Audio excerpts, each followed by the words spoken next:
Go inside before you get sunburned. Testing, testing, 1, 2. Hidden gem. Hidden gem.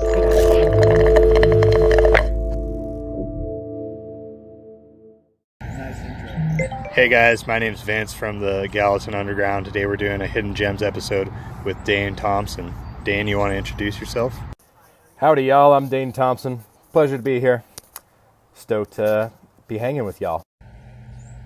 Thanks for joining us today, Dane. I'm Tommy D. And I'm Aaron Redfire, and this is our first episode of the lockdown sessions. Maybe the last episode, too, because apparently they're opening stuff back up again real soon here. What do you think about that?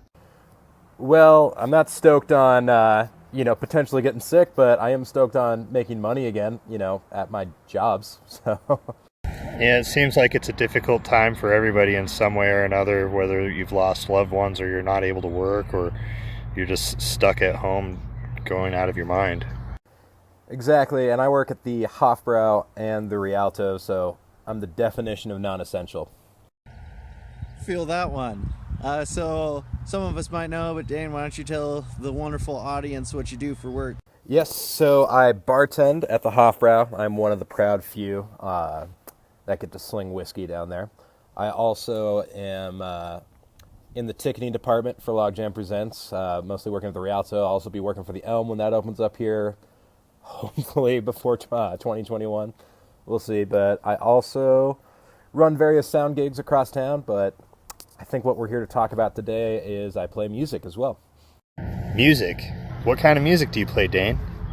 Well, shucks, Vincent, I'm glad you asked. I play sad white boy folk music, sad white boy country music, just sad white boy music. Is that a part of being sad or white boy? Oh, gosh, I think it's a touch of both, maybe 60% white boy, 40% sad. That's a good even spread there. Just try to keep my life balanced, all about that flow.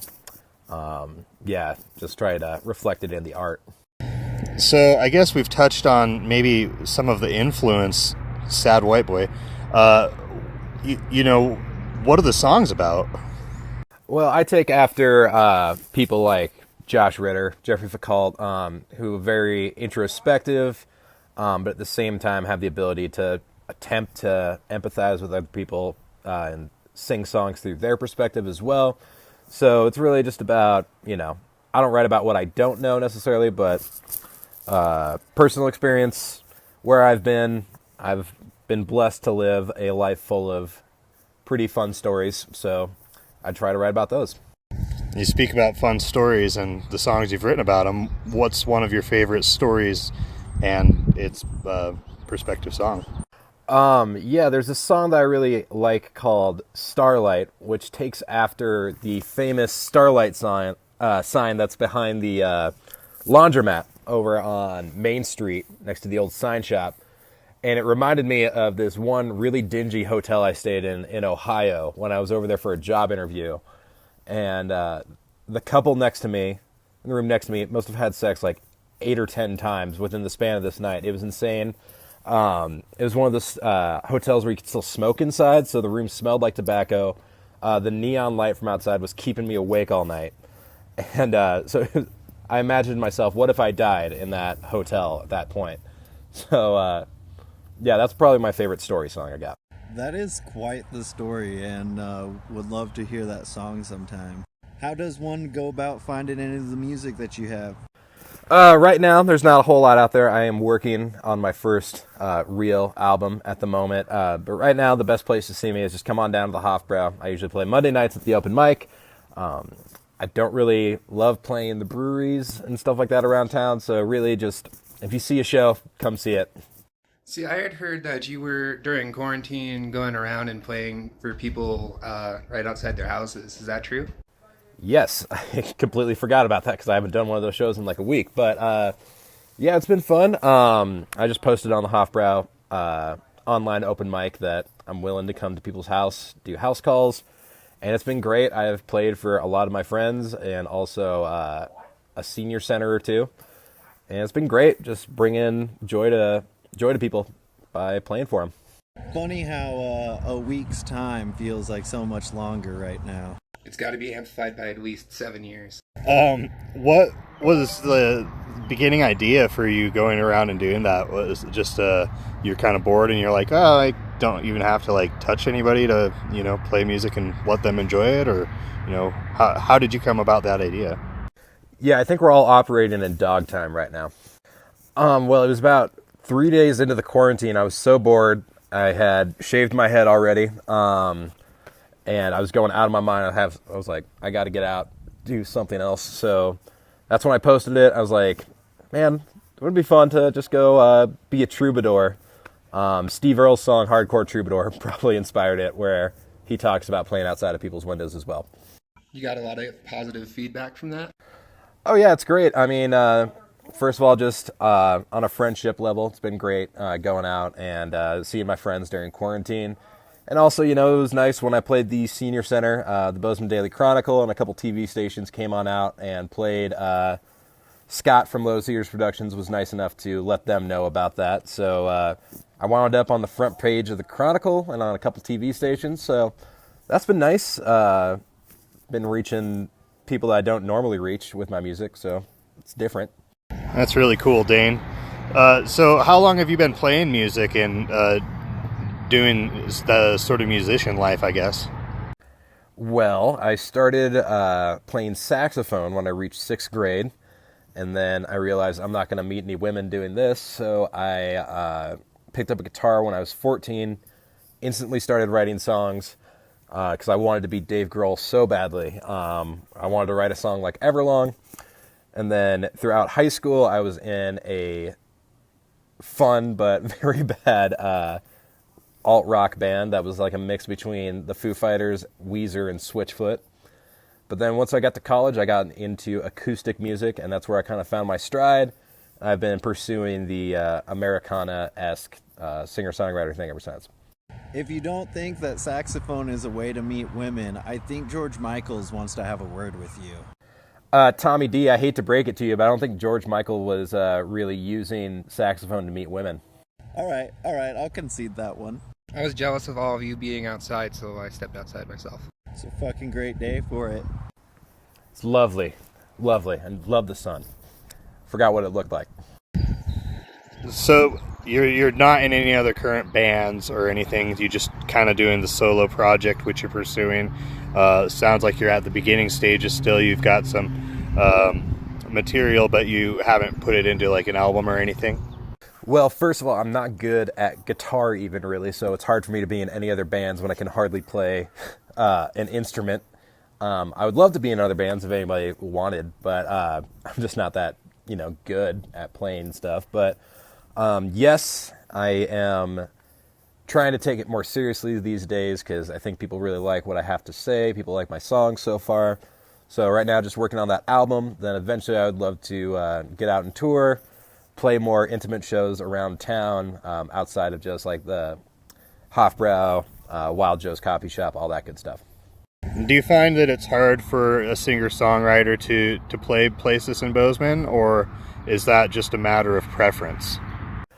I think it's personally a matter of preference because, I mean, there's tons of places to play around here, like all the breweries, all the distilleries, blah, blah, blah. But I personally don't really enjoy those gigs, I guess, because it's really hard to actually capture the crowd. No one's there to see music. Everyone's just there to, drink great beer, which is understandable. But it's not really what I enjoy doing. I love the money that comes from those gigs, but I much rather prefer to play a coffee shop where people are actually there to see music, or house shows, or the Hofbrau even.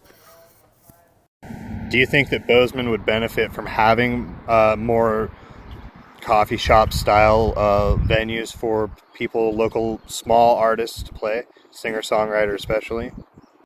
Well, I think we already have enough. I mean, Wild Joe's is a great place to go play.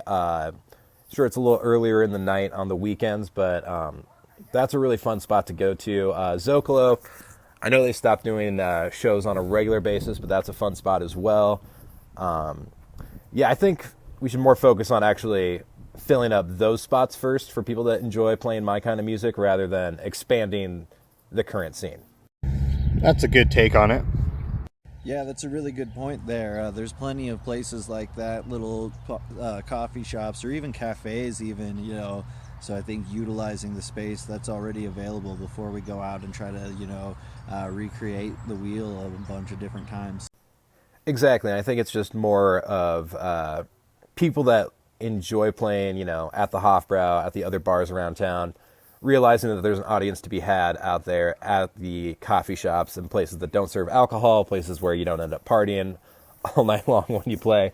And yeah, it's just getting people down to those shows. Because when Wild Joe's was at its height, I mean, people would come down and see just one guy with an acoustic guitar all the time.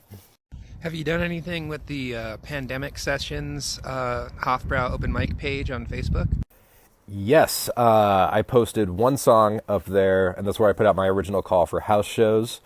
Problem is, I actually hate being on camera, so I'm a little bit nervous posting anything else up there. Now I feel kind of bad that you're our flagship interview for this. Well, I might have a face for radio, but I think it's time I get over my fears. The hardest part of being a musician, I feel, is getting yourself out there. I mean, it takes a lot to just get over being nervous, being on stage, being in front of a camera, having an audience, performing, messing up. These are all things that suck, but they're real. They happen. Yes. I come from a sports family, and one of the things I learned to do early on when I was playing sports, especially when I was a hockey goalie, when people would take penalty shots, it's one of the most nerve-wracking things you could ever do. But a coach told me, let that nervousness turn into excitement. Like, use the energy that you're getting from being nervous and turn it into anticipation and readiness, I guess. And so when I started playing music, especially when I started playing alone, which is terrifying when you start doing that, when you don't have a band to blame all the mistakes on, everything like that, you feel nervous, but as soon as you learn that those nerves mean that you're doing something that you want to be doing and that you're putting yourself out there, it can very easily start to turn into a state of readiness and a state of energy that you get to give to people when you play those shows. Yeah, you're definitely right. I don't know what I would do if I didn't have Vince in my band to blame all of my mistakes on.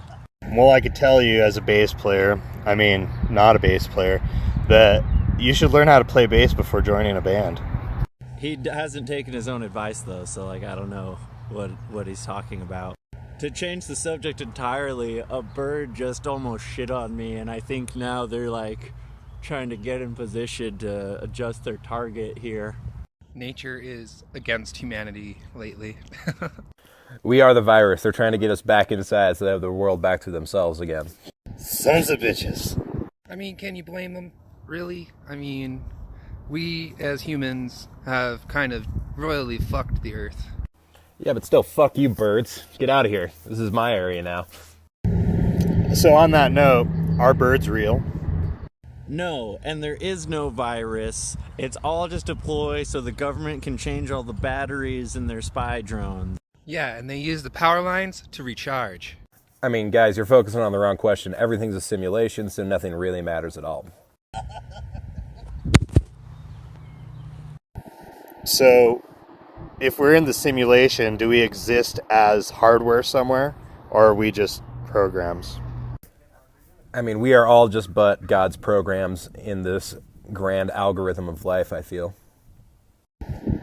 Well, that's awesome, Dane. So, who are some of the people that have helped push you along the way in your musical journey? Well, first of all, I would have to say my brother Joby was super helpful to me because, my parents are great, but they didn't really get the whole music thing at first. It took some getting used to for them. But my brother, he was the one that gave me my first, mixtape ever. And he really pushed me to get out there and start doing it. And then once I got out into the world, the community that I found at the Hofbrau was great. They've always been pushing me to be better, write more, get out there more. And once I actually started getting out in the community in Bozeman, everyone's been super supportive and just been pushing me along. I think that the community here, in terms of musicians and stuff, is like super tight knit. Like I've made a lot of friends just through music here in town. Oh yeah, it's great. Well, there's not that many of us, and we're all in each other's bands, or at least you guys are. I'm not in any other bands, but you know, when you have a small scene that's kind of fending for itself in a state that isn't necessarily known for, you know, music of most kinds, it's you really got to band together and make it work. I see what you did there. Band together. Totally intentional. Awesome. Well, I think we're going to wrap up this episode of the Lockdown Sessions. Thank you, Dane, for joining us today. Is there anything else that you'd like to say to the audience, or anybody you'd like to thank in general before we cut the show short? Tip your bartenders, tip your musicians, and I will see you all at the Hofbrau, and we will get drunk and play music together. Sounds good. Well, thank you again, Dane, for coming over to the Gallatin Underground with us. Yeah, thanks for joining us today. Hey, thanks for having me, guys. Deuces. Awesome, Dane. We'll talk to you later. And don't forget, everybody, know your Scene. peace out. Bye. Go inside before you get sunburned.